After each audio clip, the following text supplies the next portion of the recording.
আমরা জেনে শুনে বা না জেনে শুনে যে পাপগুলো করি, সেই পাপের কি আদৌ কোনো ক্ষমা হয়? বা সেই পাপগুলো যদি এখন পুণ্য কর্ম করি আমরা, তাহলে কি সেই পূর্বের পাপগুলো বিনষ্ট হবে? এরকম প্রশ্ন আমাকে অনেকেই করেছেন। তো আপনাদের একটা মহাভারতের কাহিনী শোনাই।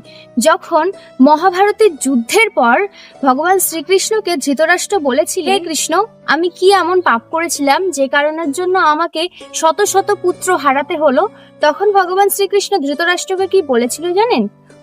বহু জন্ম আগে ধৃতরাষ্ট্র এক শিকারী ছিলেন এবং সে এক পাখিকে হত্যা করার চেষ্টা করেছিলেন তীর বিদ্ধ করে, কিন্তু পাখিটি ধূর্ততা করে তার তীর থেকে পালিয়ে যায়।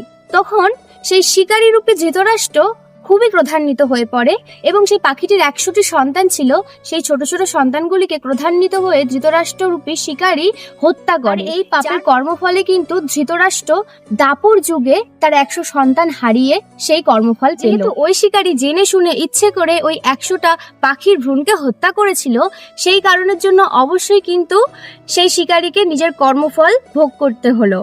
তো আমরা যারা জেনে শুনে পাপ করি, আমাদেরও কিন্তু অবশ্যই কর্মফল ভোগ করতে হবে। কিন্তু যেগুলো আমরা অজান্তে পাপ করি, অর্থাৎ আমরা না জেনে শুনে পাপ করি, সেই পাপের ফল থেকে কি তাহলে আমরা মুক্তি লাভ করতে পারবো?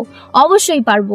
এই বিষয়ে মনুস্মৃতি মহাভারতে অনেক অনেক তথ্য দেওয়া আছে। কোনো ব্যক্তি প্রতিনিয়ত নাম জপ, মালা জপ, যজ্ঞ অনুষ্ঠান, ভগবান শ্রীহরির নাম সংকীর্তন সর্বদা করে, তাহলে অবশ্যই কিন্তু না জানা পাপ থেকে কিন্তু মুক্তি লাভ করতে পারবে এবং তার পূর্বের না জানা যে পাপগুলো, সেই পাপগুলো কিন্তু অবশ্যই বিনষ্ট হবে। কিন্তু জেনে শুনে যদি কোনো ব্যক্তি পাপ করে, আবারও বলছি, তাকে কিন্তু অবশ্যই তার পাপের কর্মফল ভোগ করতেই হবে।